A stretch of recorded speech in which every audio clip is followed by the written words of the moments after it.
Hello listener Natics, my name is Sanders, and I present you the Mini Action Toys Series 4 Daltanius. This combinable figure robot was manufactured by Action Toys to represent Daltanius from the anime series Mirai Robo Darutai ni Yusu, also known as our future robot Daltanius. And although it is not an official member of the Robot Romance trilogy of Super Robot series created by Saburo Yatsude, it is a vital member of Victory 5 Super Robots in manga. The height of its box is almost 7 inches, its length is about 8, and the thickness is exactly 2 inches. The front of the box shows the actual picture of the Daltanius figure you will get in a nice simple and elegant background of yellow and orange shade. For the side of the box shows the number 04, name of Daltanius, and an opaque picture of the Daltanius figure. At the back of the box, you will also see the actual Super Robot Atlas, Beralios, and Gunper. There is also a combined figure of them to form Daltanius holding the flame sword, and a feature where the Dal fighter can dock on Daltanius' head. Upon opening the box, you will get a clear plastic case storing the Super Robot Atlas, Beralios, and Gunper that can cross in to form Daltanius, together with his flame sword, Dal fighter, alternate head, head fins, and hand manipulators, and also the instruction manual that guides you how to cross in Daltanius. I really like this kind of packaging. It is so organized and good for storing the accessories of the figure after unboxing it. This is great for small pieces, which is easy to get lost if you don't store them securely. Now let's take a look of the core unit of Daltanius robot Atlas. Atlas is the only humanoid type mech in the team and was piloted by impulsive and emotional Kento Tate. Despite being small, measuring 3.5 inches tall only, this robot is quite poseable. The color and sculpting were superb, but the durability is not. A lot of thin and fragile parts were present, and you need to be really careful every time you will transform it into Daltanius, as a lot of parts need to be dismantled. Head is ball joint, shoulder can rotate 360 degrees, bicep bend and swivel, hands are both on ball joint, leg can go this far and that far, hinge toe, and both feet on ball joints. The Dal fighter was also present. This very tiny jet can dock on bigger Daltanius alternate head, and its wings can be swapped for more anime-accurate fins when you cross in Daltanius. The sculpting and color separation was superb, but it suffered from durability. A very thin plastic pegs were present, and you will have no spare parts for it to replace once you accidentally snap this tiny Dal fighter while you transform Daltanius. Beralios, on the other hand, was quite okay. You just need to put his tails and he's ready to go. Measuring 2 inches in height, this sentient lion robot always comes to Kento when its name is called, no matter where he is. No pilot is needed to operate this highly sophisticated AI machine, whose powers is increased when you combine it to form Daltanius. The sculpting and color separation was good, and its clutch power seems to be okay. You just need to remember that in order to attach its tail, you need to dismantle the rear skirt piece. However, due to its complexity on transforming, there is a lot of finicky and wobbly parts that may pop off as you try to pose it. Mouth can open, front leg can go up and down, knee bend, paws on ball joints, back leg can go up and down also, back knee can bend, back paws are also on ball joint, and tails are on ball joint. The Hylian fighter Gunper, who was piloted by a much more calm and calculating Miragi Danji. This fighter spaceship can store both of arms of Daltanius just like on the anime. Measuring 4 inches in length, this Gunper was the most durable of all Daltanius parts. The color and sculpt was also superb on all parts.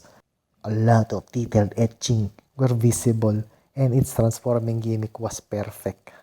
To combine the Daltanius, a lot of parts need to be removed. First, just like on the anime, the arms need to be taken out on the Gunper, so you can form the Daltanius transforming formation.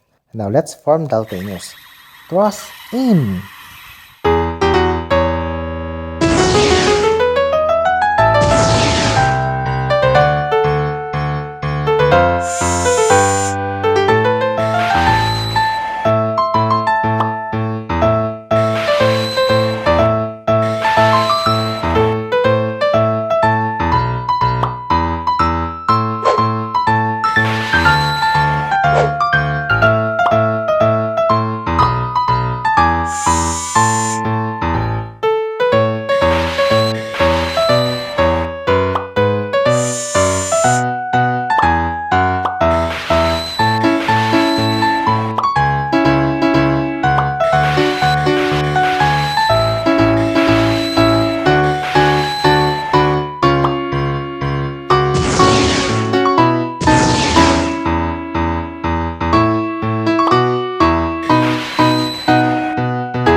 The combined figure is quite poseable, but the transformation, especially on Atlas and Beralios, was not flashed well. The head needs to be replaced with a bigger head that can accommodate the Dal fighter. The wing of the Dal fighter also need to be replaced or show accuracy. Fins need to be removed on the Gunper, and Beralios' mane and tail need to be removed also. But fully assembled, Daltanius stand roughly 6 inches. One thing that this figure stand out on Gunpla and Minipla was, this set doesn't have any sticker for color accuracy. All parts were colored correctly to nail the looks of Daltanius on the anime. The Daltanius was easy to combine, but you need to take good care of those thin parts. The joints was also thin and somehow fragile for rough hands. This clearly show that this figure were not meant for kids, but for adult collector who only want to have their childhood memories in physical form. From color accurate head, old school proportion for arms, legs, chest, and feet, Action Toys really captured Daltanius. The aesthetic of this figure was pretty good. Aside the removed parts you need to store securely when you form Daltanius, now let's take a look of what kind of accessories this kit comes with. Aside wide open hand manipulators, this figure comes with closed hands and weapon holding hands. Weapon holding hands allow Daltanius to wield his flaming sword that is included on this figure. You can conveniently slide down the flaming sword to its weapon holding hands and it will securely hold it. The unique feature of this figure was the articulation with the conjunction on its combining gimmick. Being able to form Daltanius from Atlas, Beralios, and Gunper doesn't compromise the basic articulation, which is somehow spectacular, especially how small this figure was. It's complaining time! The only issue about this figure was the durability. Being small and detailed figure comes with a price. There's a lot of thin and fragile parts on this figure. The joint is somehow brittle, and there is no way for any spare parts included to replace any parts that you lose or broke. If you were not careful enough on combining and dismantling this figure, you might end up breaking this Daltanius. The small ball joints were also a problem. This tiny ball point will be prone to breakage for a long run, and we will have a hard time replacing it since Action Toys didn't give us spare parts for it. If there is a gunpla grenade term for Gundams, this super robot is a gatay grenade, as most of its parts keep popping every time you try to pose it. The engineering is not solid as the connecting point is weak and the overall combined transforming result was wobbly. For Daltanius articulation, head is on ball joint, shoulder can rotate 360 degrees, bicep bend and swivel. If you extend the arms, you will somehow get double bicep bend. Arms all the way up, waist swivel, leg can go this far and that far, bend at the knee, and both feet are on ball joints. Here are the comparison to my other toy collection. Lego minifigure, Takaratomi Pikachu, Jollibee Mills Jollibee Around the World Philippines, Bandai 5-inch Action Hero Red Ranger, Revoltech Woody, 1 to 12 scale Oyaji, 1 to 144 no grade Wing Gundam, Action Toys Combattler V, Action Toys Wallis 5, and to the Mini Action Toys Daimos. Able to complete the Victory 5 robots feels so good.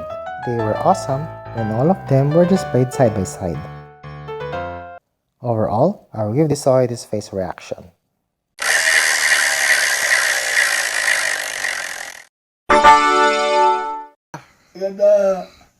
Overall, it is a good set. It's too bad that this set doesn't come with Daltanius' other weapons like the Trans Sword, Trans Shield, and the right Thunder Crossbow. But for its price, I think it is still a fair deal. Action Toys Daltanius is one of the affordable figures you can get as of the time being. It has a combining gimmick, few weapon, and decent articulation. Even the combining feature is not accurate, it is still a good figure for its price. The only downside was the durability. The plastic is somehow brittle. Despite of the downside for not accurate combining, few weapon and durability, this is a must-have for anyone who want to complete the Victory 5 robots in manga. This is my personal review, our point of view, and see you next time for more!